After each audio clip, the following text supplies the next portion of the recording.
Hi everyone, my name is Sabina Bruce and I'm a systems engineer focused on the MCU portfolio here at NXP. Welcome to this tutorial of the LPC5500 series based on the ARM Cortex M33 core. This video is focused on the State Configurable Timer feature of this series. The State Configurable Timer, or SCTimer, is a peripheral unique to NXP semiconductors. It operates like most traditional timers, but also adds a state machine to give it a higher degree of configurability and control. This allows the SCTimer to be configured as multiple PWMs, a PWM with dead time control and a PWM with reset capability. This is in addition to many other configurations that cannot be duplicated with traditional timers. Once the SCTimer has been configured, it can run autonomously from the microcontroller core, unless the SCTimer interrupt has been enabled and needs to be served. The SCTimer supports 8 inputs, 10 outputs, 16 match registers, 16 events, and 32 states. We're going to run the multi-state SCTimer example code from the LPC55S69 MCU Espresso SDK version 2.5. We will run this demo on the LPC Espresso 55S69 development board and using MCU Espresso 10.3.1.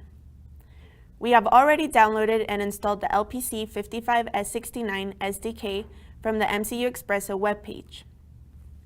First, we're going to import the multi-state SCTimer example, setting the UART debug console for this project to be able to see the messages printed along the SDK demo in a serial terminal. In our case, we're going to use Teraterm.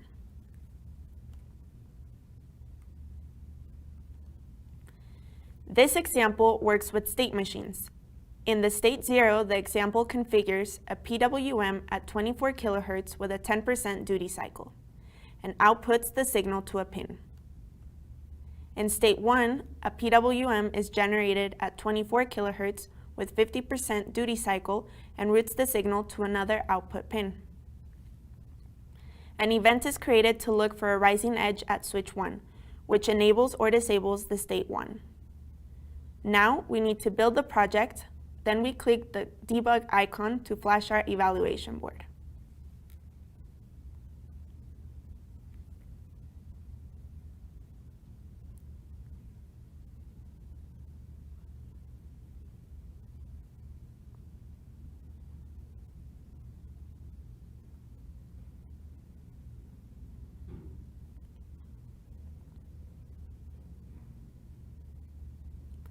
In order to see the generated PWM signals, we need to place a scope in port 0, pin 15, and port 1, pin 3. As we can see, the SCTimer is always in state 0, which means the 10% duty cycle signal is the only one enabled. But if we push the switch 1, we can see both signals from state 0 and state 1 are being generated at the same time. This is a simple example using the LPC55S69 SDK to demonstrate the SCTimer usage with 2 states, events, and a PWM signal generation. For more information, please visit the SCTimer Cookbook application note.